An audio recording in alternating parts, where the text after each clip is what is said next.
Editing का काम almost ख़त्म हो गया है, लेकिन आज मैं अभी मराठी में कुछ बात करने जा रहा हूँ. तो कालच्या गोष्टीबद्दल जरा बोलायचं आहे. मराठीत बोलल्याने कदाचित माझ्या भावना मोकळ्या होतील. मी खूप प्रयत्न केला कालची गोष्ट विसरायला. हा व्हिडिओ जर ते बघत असतील तर त्यांच्यासाठी पण आहे, ज्यांनी कोणी काल कांड केलेले आहेत. आणि हा तुमच्यासाठी पण आहे. पण मराठीत ह्याच्यासाठी बोलतं की राग कंट्रोल आत्ता होणं गरजेचं आहे. ॲक्च्युली झालं काय, सत्य व्हिडिओ एडिट झाला. मी एडिट करत असताना कालचा तो पार्ट बघत होतो जो तुम्हाला मी सांगितला आहे की मेरे पास कुछ वीडियोज़ है, मैं आपको दिखाने वाला हूँ. Just I was trying to show you the scenario. वो रिपीटेशन में मेरे दिमाग में फिर से लाइव पिक्चर घूमने लगा वो देखने के बाद. इथं धडधडायला लागले, त्रास होतो आहे. ॲक्च्युली मला तुमच्याशी ही गोष्ट बोलायची होती. खरं सांगतो, मी एका माणसाला मरता मरता वाचवलं. अगदीच घरातली चूल पेटवण्यापर्यंत आपल्या इन्स्टिट्यूटकडनं त्यांना मदत गेलेली. ज्या टायमिंगला माझी मदत जात होती त्या टायमिंगला त्या माणसासाठी मी देव माणूस होतो.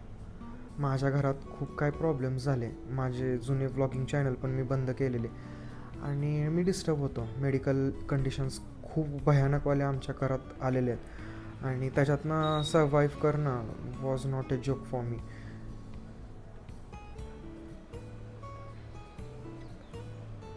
कुणाला तरी जवळच्या माणसाला गमावलं मी ह्यामधल्या 3-4 महिन्यापूर्वी. त्याच्यातनं मी माझ्या वडिलांना बरं केलं. मी म्हटलं ना, मेडिकल कंडिशन्स खूपच वाईट होत्या. त्या टायमिंगला ज्या माणसाला मी मदत केली ती त्याला म्हटलं मला मदत पे बॅक कर वगैरे वगैरे. तेव्हापासून जरा चालू होतं ते. हा किस्सा आहे जानेवारी 10, 2025 पासून त्यांच्याकडनं मी पेमेंट मागतो आहे. त्यांनी मला फेब्रुवारी, मार्च असं म्हणत मार्चच्या सुरुवातीपासून पेमेंट द्यायला चालू केलं थोडं. त्यांनी मला डेडलाईन दिलेली होती की तुमचं पेमेंट मी ह्या टायमिंगपर्यंत तुम्हाला पोचवणार आहे. त्याच्यामध्ये त्यांच्या घरात परत खूप मोठं संकट आलं होतं. घरातली इज्जत ही वेशीवर आलेली, समजून घ्या तुम्ही. जर मी मध्ये पडलो नसतो तर आज कुठल्याच तोंडाने ते जगणं मुश्किल नव्हतं त्यांना. म्हणजे they would be died whole family. That time मी माझ्या जीवावर त्यांना वाचवायचा प्रयत्न केला. त्या रात्रीसुद्धा ते येऊन माझ्यावर भडकले. त्यांना दुसरे माणसं त्रास देतात. त्यांचा बिझनेसमध्ये खूप मोठा लॉस झाला आहे. पैसे डुबलेलेत almost 7 digit. It's not a joke. बाहेरच्या माणसांचे ह्यांच्यामुळे. मी त्याच्यातनं पण त्यांना हेल्प करत होतो. पण ह्या माणसांनी मला ट्रीट असं केलं की जसं बाहेरच्या माणसांचं पैसे त्यांना मागणं असतं तसंच त्यांना मी वाटतो आहे आणि मला खूपवाला त्रास दिला आहे. माझं फक्त 2च गोष्टी त्यांना म्हणणं होतं की माझ्याशी नीट बोला आणि खऱ्यावाल्या डेट्स द्यात. आपण सहकार्य करूयात. मलाही पेमेंट पुढं द्यायचं आहे आणि मलाही पेमेंट लागणार आहे. प्लीज माझ्याशी वाकडं बोलू नका. मी बाकीच्या पैशा मागतकऱ्यांसारखं तुम्हाला मागत नाही आहे. मी त्रास देत नाही आहे. मी वेगळा माणूस आहे. वारंवार सूचना देत गेलो. काल त्यांनी जी डेट दिलेली होती त्या डेटला ते मुखरले म्हणून मी घरी गेलो आणि घरी जाताना 2 गोष्टींसाठी मी कॅमेरा ऑन केला होता की ते कसे बदलतात ते दाखवायला आणि मी माझ्या सेफ्टीसाठी घरात जाऊन राडा नको म्हणून. तर कॅमेरा चालू बघताच त्या माणसाने माझ्यावर हात उचलायला चालू केला. मला हाताला इथं चावलेलं आहे. You can see this. Me injection घेऊन आलो आहे. माझ्या टॅबलेट्स चालू आहे. टॅबलेट्सवरनं आठवलं मला एक टॅबलेट घेणं गरजेचं आहे दुपारच्या टायमिंगची. थँक्स. तुमच्याशी बोलत घेतो. मला 3 टाईम टॅबलेट्स चालू झालेले आहेत कालपासनं due to the doggy cut. कुत्र्यासारखं चावलेल्या माणसाला काय म्हणावं. मी गोळी घेतो आहे. तर माझं म्हणणं असं होतं की मला तुम्ही फायनल डेट्स द्या आणि नीट बोलात. असलं वागू नका, नाहीतर सोशल मीडियाची ताकद मी दाखवेल जर मी माझ्यावर आलो तर. म्हणून मी सेफ्टीसाठी कॅमेरा घेऊन गेलो की मला जरी कोणी काही केलं तरी त्यात दिसेल. आणि ते काय बोलतात त्याचं रेकॉर्डिंग आहे. त्या माणसाने मला हात उचलायला चालू केलं. त्याच्या घरचे म्हणतात की त्यांच्याशी कशाला बोलायला गेलात, माझ्याशी बोला. ह्याच्यात ट्विस्ट असा येतो आहे की जेव्हा मी त्यांच्याशी बोलायला गेलो, ती व्यक्तिमत्व जे जीव द्यायला चाललेलं, तेव्हा मी वाचवायला गेलो तर ती व्यक्ती माझ्यावर धावून आली, रस्त्यावर तमाशा केला. इवन त्यांच्या सख्या ब्लड लाईनला पण त्यांनी शिव्या घातल्या माझ्यासमोर, बिकॉज ती ब्लड लाईन थोडंसं माझं समजून घेऊन त्यांना समजून सांगायचा प्रयत्न करत होते. मग ह्या गोष्टींमध्ये मला हर्ट झालं. माझ्या कलेला त्यांनी नावं ठेवले आणि मी हा अधिकार कुणालाच दिलेला नाही आहे की माझ्या कलेला कुणीच मध्ये आणायचं नाही आहे, नावं नाही ठेवायची. माझ्या सरांव्यतिरिक्त मला अधिकार नाही आहे कलेबद्दल कोणी बोलायचं माझ्याशी. त्याच्यापासून मी त्या व्यक्तींशी बोलायचं बंद केलं. पण ज्या माणसाला मी वैयक्तिक, ज्याला हेड ऑफ फॅमिली म्हणतात, त्याच्याशी बोलायला गेलो तर त्यांनी काल तो तमाशा केला. व्यक्तिमत्व आहे 60-70 वर्षाचं दोन्ही पण, कारण 3-4 वेळा माझी त्यांनी इन्सल्ट केलेली आहे आजपर्यंत. त्यांच्या कर्मचाऱ्यांनी पहिल्यांदा इन्सल्ट केली. त्यांच्या बिझनेसमध्ये मी हेल्प करायला गेलो. घराची इज्जत वेशीवर आली ती, तेव्हा वाचवायला माझ्या जीवावर मी माझ्या इन्स्टिट्यूटला मी मध्ये आणलं. जीवाला माझ्या स्वतःला मी मध्ये आणून वाचवायचा प्रयत्न केला. तिसऱ्यांदा सेकंड हेड ऑफ पर्सनला जीव देताना मी वाचवलं, बोलायला गेलतो. आणि चौथ्यांदा तर तुम्ही कालचं सांगितलेलं आहेच आहे. 4 वेळा जर माझं इन्सल्ट होतो आहे आणि काल तर हातापायीवर आलं. मला खूप मारायचा प्रयत्न केला. शेवट कसं होतं, वयाचा डिफरन्स असतो. माझा हात जर उचलला असता तर may be he could be not survived in this world.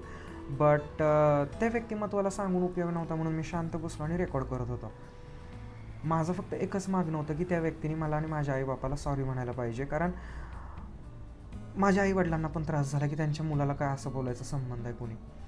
म्हणून हा व्लॉग करतो आहे मी आणि तुम्हाला सांगतो आहे की तुम्ही प्लीज कमेंट बॉक्समध्ये मला सांगात की काय चुकत असेल तर हो चुकतं आहे, आणि जर बरोबर असेल तर प्लीज शेअर करा. आणि गेट वेल सून म्हणा त्या व्यक्तीला. इनिशियल्स सांगतो, SS करा, गेट वेल सून SS.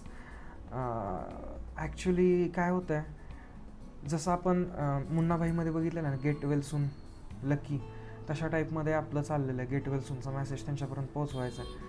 कारण मला हे व्हिडिओज आणि ह्या सगळ्या गोष्टी घेऊन लिगली ॲक्शन्स घ्यायला कुणीच अडवत नाही आहे. मी माझं मला त्याला रेडी होत नाही आहे की कुणाचं राहिलेलं थोडंसं आयुष्य बर्बाद करण्यात मला मजा नाही वाटत.